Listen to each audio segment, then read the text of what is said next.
Hi, I'm Mitch Gallagher. Welcome to the Sweetwater Minute. We are at GearFest 2014, and we are joined by Devin Townsend. Nice to be here. Thanks for being here. Yeah. Appreciate it. It's your second time here, right? It is my second time here. Yeah, you were out doing a show for, a demonstration for the sales engineers. That's right. This Yeah, year, right? that was the first one, and it was my first foray into learning how to censor myself. And I think I did particularly well, better that time than this time. Yeah. But so you just finished your presentation, your workshop. Yeah. Yeah, and how'd it go? So all's well. no. Well, essentially, yeah. But I mean, that's what I found last night. I was just like, how am I going to do this tomorrow? See, that doesn't work. See, they tried to get me to punk you. Oh, come on, You see? I just rolled. It's just too natural. Well, that's it. I felt the same. He didn't blink. I was just kind of like, I've done these before. I know, that's what I figured. I wasn't into it. I was like, nah, man. He's like way cleverer than you give him credit for. And they were like, no. Yeah, exactly. Me and you were on a team. So how'd it go? We're rolling this. See, I was set up to punk this gentleman in the vernacular of the youth. When that means to say things that makes people feel uncomfortable. Therefore, I talked about hemorrhoids and urination and all this sort of stuff. But essentially, I mean, this is what I'm thinking about with this whole Sweetwater thing in general. I'm going to drop it. I don't even care. Whatever. It's all right. It's right on the floor. Is it? Good. See, we fine. rock like See, I this, won't put man. my Forget foot on. being punked. See, Let's I punk roll with them. everything. I can roll with anything. That's how we roll. Really not a problem. And the way I look, Thanks for joining me for the Sweetwater Minute. right. It's been nice being here.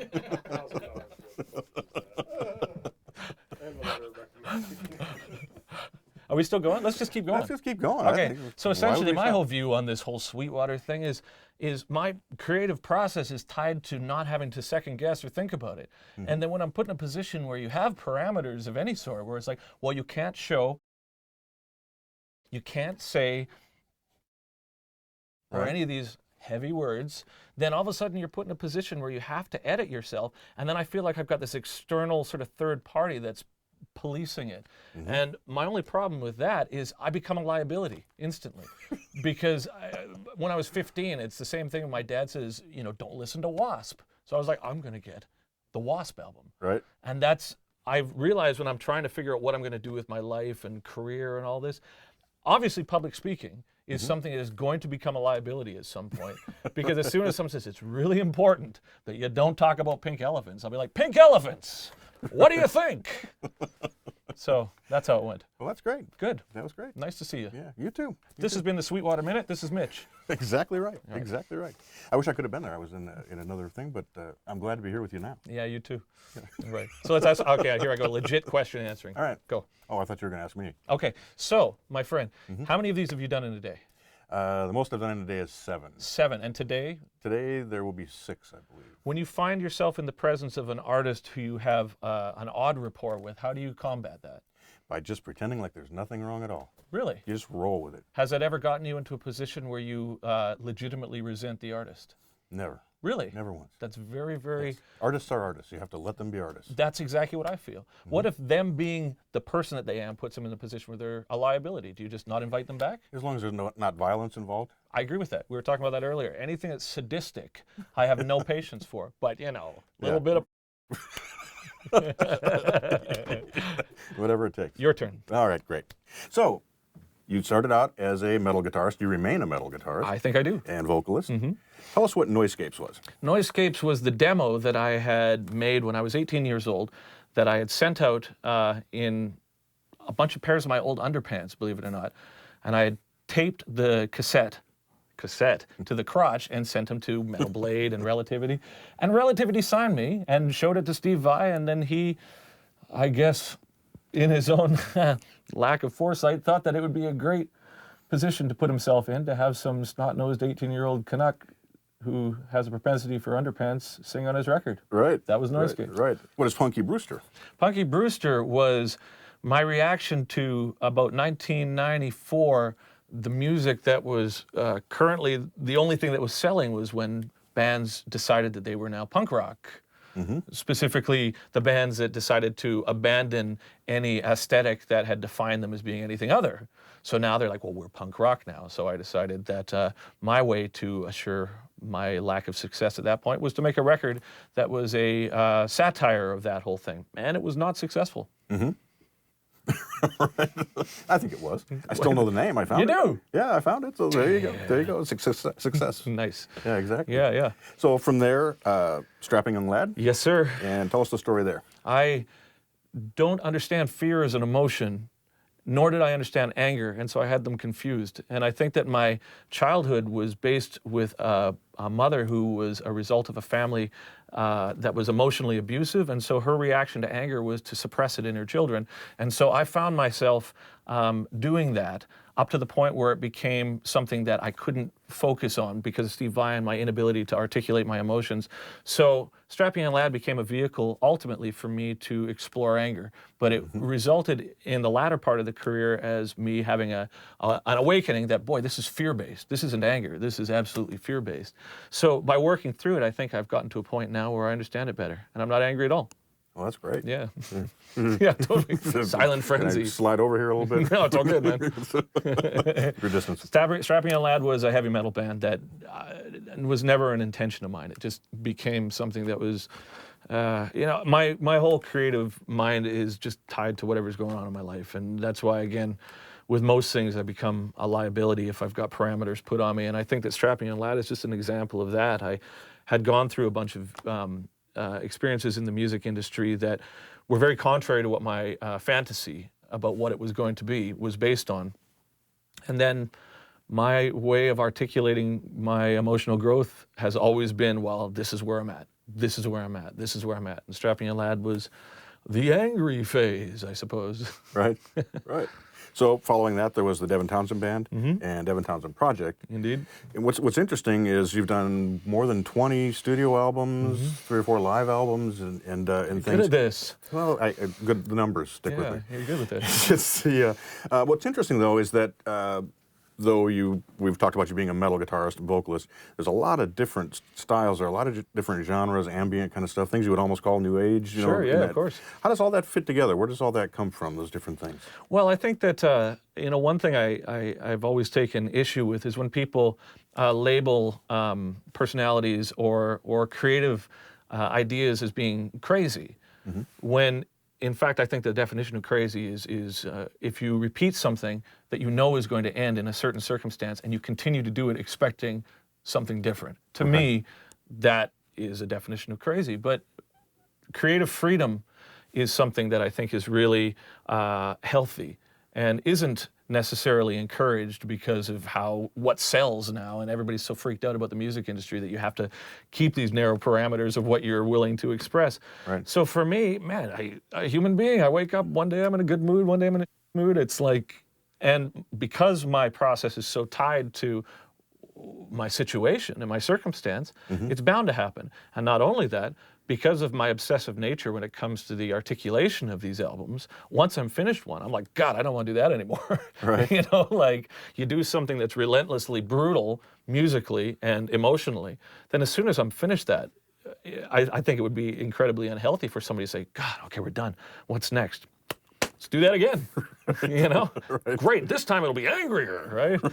It's by purging it, I find that it's one thing complements the other. I do something that's commercial melodies or whatever, and then the next thing that happens is typically very sort of abstract melodically, and once I've done that, I might find that the complications of that have become oppressive, and then I go into something that's perhaps a little more negative space or what have you.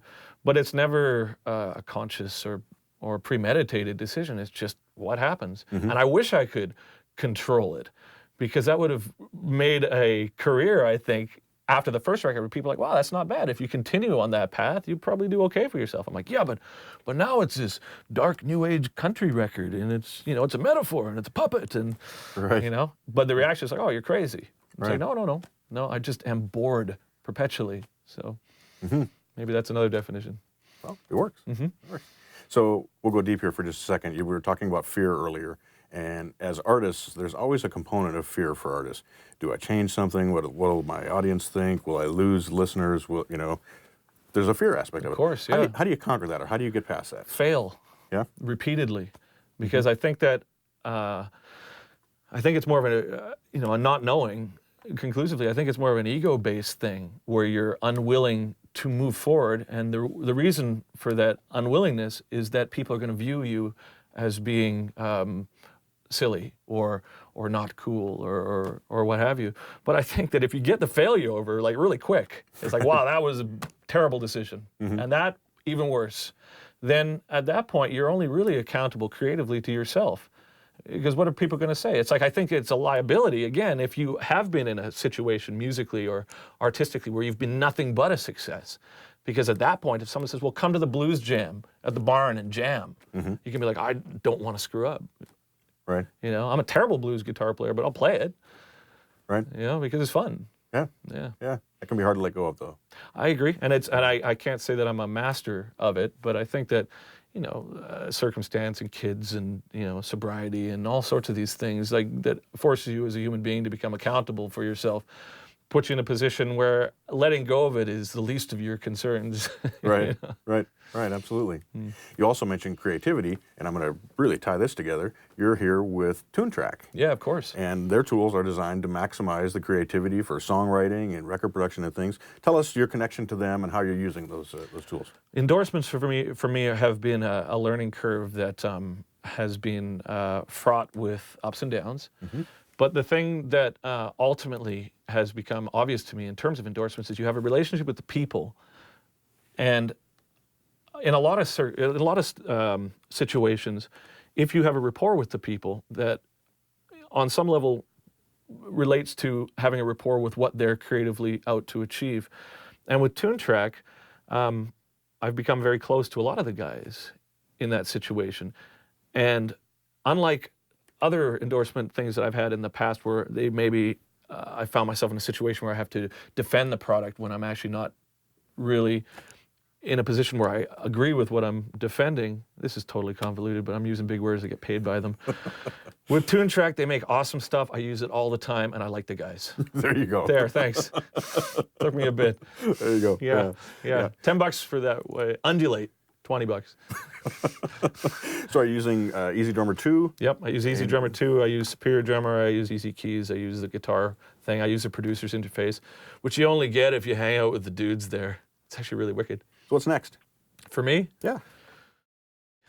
And then After that? I got to go to Los Angeles tonight, and we're mixing another record, and we've got a ton of festivals and a ton of touring, and then I've got this puppet show that I've been building that is really cool, and we're doing a big show in the UK for that. I